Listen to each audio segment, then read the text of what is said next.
Fala, peregrinos! Alexandre Antunes aqui. Você sabia que Tom Hanks, que fez muitos filmes, ele gravou alguns filmes com uma temática muito parecida, aliás, um colado no outro. Ele gravou um filme sendo um bom vizinho e depois ele gravou um filme sendo um mau vizinho. E esse filme em que ele é o mau vizinho, ele se chama assim, O Pior Vizinho do Mundo. Calma, que isso é o título em português. Em inglês, o nome do filme é A Man Called Otto. E eu quero falar sobre esse filme aqui. Em 2022, Tom Hanks me sai com um filme que me chama muita atenção, que eu que tinha assistido naquela época, recentemente, um filme que chamava Um Lindo Dia na Vizinhança, em que ele falava que em que mostrava e que vivia a vida ali do Fred Rogers sendo uma pessoa sensacional. Ele agora foi pro outro lado e resolveu encarnar um personagem chamado Otto, inclusive do livro chamado, né, A Man Called... Na verdade, no original lá é A Man Called Ove. E conta uma história muito interessante. Mas antes de comentar, deixa eu falar uma coisa pra você. Você já curtiu esse canal? Já compartilhou? Compartilha Peregrino da Alvorada, porque olha, os drops estão sensacionais. Tem muitos drops aí.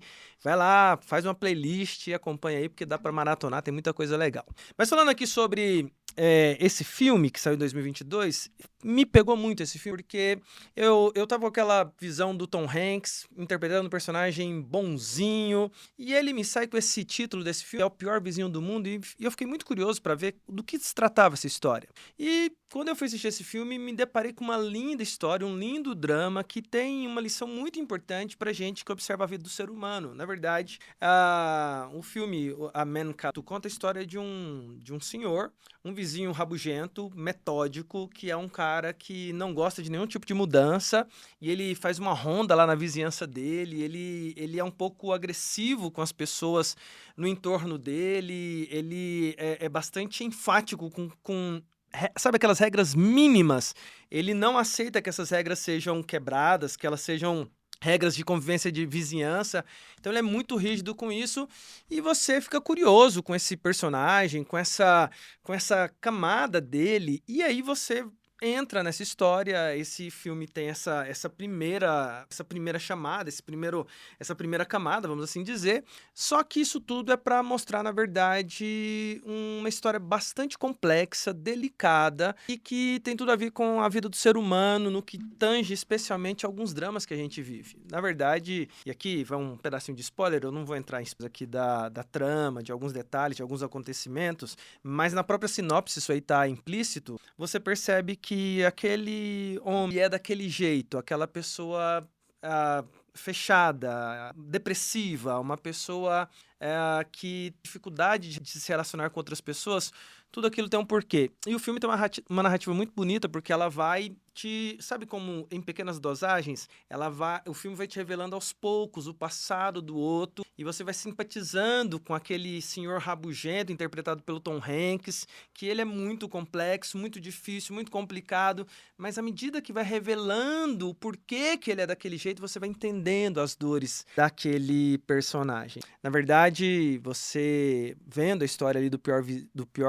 pior vizinho do mundo? Eu esqueci o nome do filme, é o pior vizinho do mundo, né? Na verdade, quando você vê a história ali do pior vizinho do mundo, você percebe que, na verdade, ele é uma pessoa machucada pela vida, e como a vida foi trazendo pra ele algumas situações, alguns lutos, algumas situações no entorno ali dessa vizinhança, porque ele nutria muito carinho, ele foi construindo camadas e mais camadas que foram fazendo dele um indivíduo que se fechou para os outros, mas que carregava no coração muitas dores. Poxa, que filme que vale a pena, porque sempre que eu vejo, e eu já reassisti várias vezes a história ali do Otto, eu sempre percebo uma coisa que me chama atenção. Às vezes, quando nós julgamos uma pessoa num primeiro olhar, nós podemos estar interpretando ali uma máscara, uma pessoa em um frame da vida dela, um momento da vida dela, e é muito importante, de repente, a gente tentar sempre olhar mais, tentar ver as maiores camadas, enxergar além daquilo que chega até nós, porque as pessoas são complexas, as pessoas têm histórias, as pessoas têm dores, as pessoas carregam traumas, e é inevitável, esses traumas acabam refletindo nos relacionamentos, refletindo no olhar, refletindo na cosmovisão, refletindo na forma como você se abre ou não para as pessoas, refletindo na forma como você abre ou não, ou quanto você abre ou não seu coração. Quem nunca se deparou, de repente, com algumas pessoas que, de tanto serem machucadas pela vida,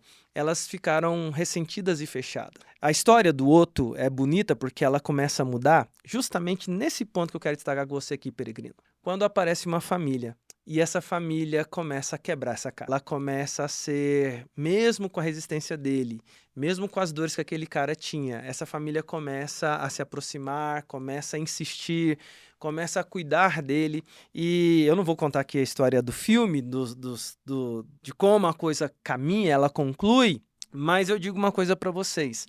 Vale muito a pena ver como uma família que se interessa, e é interessante perceber isso, né? Uma família que se interessa é interessante, mas vamos lá.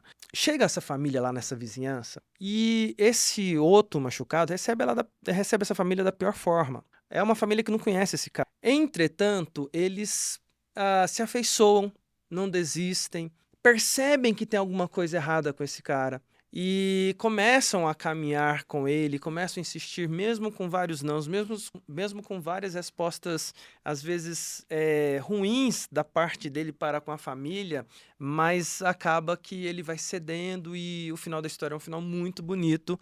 É dolorido um pouquinho em alguns aspectos, porque mostra a fragilidade do ser humano, mostra as dores do ser humano, mostra como o ser humano tem esses aspectos difíceis de lidar, mas é uma história muito bonita de se perceber como que a gente deve tratar o próximo. Sabe, peregrino, vez ou outra, e eu costumo pensar muito sobre isso e fazer essa reflexão aqui para vocês. Vez ou outra, a gente tende a desistir das pessoas. Vez ou outra, a gente tende a julgar as pessoas sem ter toda a informação. A gente vive um período no nosso país que é muito, uma palavra que aparece muito, que é a palavra cancelamento. Quem nunca, né? Quem nunca viu aquele cancelamento no Twitter, uma pessoa é cancelada e vez ou outra eu percebo que alguns cancelamentos acontecem por uma parcela da informação. Você não tem informação completa, você tem uma parte da informação e com aquela parte da informação você recebe uma enxurrada de gente te inclinando para um posicionamento e você se posiciona e vez ou outra, quando você recebe a informação completa, dá aquela vergonhinha, né? Fala assim, poxa, eu cancelei rápido demais, nem era isso tudo ou nem era aquilo que foi falado a verdade completa porque eu não tinha acesso a toda a verdade. Vale aqui um pensamento aqui para nós peregrinos, é sempre muito tentar enxergar o ser humano por inteiro. Eu gosto muito dessa expressão, de olhar o ser humano por inteiro. Na verdade, eu me recordo aqui de uma perspectiva que me chama a atenção, que é ver Jesus lá na cruz do Calvário e aqueles dois ladrões que estavam crucificados, um à sua direita e outro à sua esquerda. E lá naquele momento derradeiro ali, um dos ladrões, ele se volta para Jesus com uma palavra de arrependimento. E o que Jesus faz com ele me chama muito a atenção dessa possibilidade que ele tem de trazer o arrependimento para aquele indivíduo, de dar arrependimento para ele, para aquele indivíduo ali, nesse momento final da vida dele. Alguém que tinha camadas de dores, de dificuldades, mas que encontrou em Jesus ali um amparo quando ele abriu o coração para a dor dele. Às vezes nós vamos lidar com pessoas difíceis, mas é muito importante a gente entender, nós termos essa percepção de que, de repente, nós temos ferramentas para sermos instrumentos para trazer doçura para aqueles que estão amargos. Tem uma história do Antigo Testamento de Moisés nas águas de Mara, né, as águas amargas ali, em que Deus usa o ordinário, né, manda Moisés cortar um pedaço de tronco de árvore, jogar nessas águas e as águas se transformam em águas doces. Sabe que tem hora que eu tenho a impressão de que nós somos esses que Deus envia nessa sociedade amargurada para transformar a sociedade em uma sociedade mais doce. Às vezes você vai encontrar um outro aí pela sua vida. Às vezes você vai encontrar um pior vizinho aí pela sua vida. Um vizinho de apartamento, um vizinho de cima, um vizinho de baixo, um vizinho de porta. Mas às vezes as camadas das dores da vida desse cara, dessa pessoa, dessa menina, fez dela assim. E a gente vai ser a doçura de Deus para tratar a amargura de alguém. Já pensou se Deus te der essa oportunidade? Peregrino pensa diferente, hein? Pega essa cosmovisão aí, hein? É isso, se você gostou, comenta, compartilha. A gente tá aqui para falar sobre filmes, ideias, insights. Quem sabe ver um insight aí para você com esse comentário. Comenta aí com a gente aí. Peregrino volta a qualquer momento. Valeu, tchau, tchau.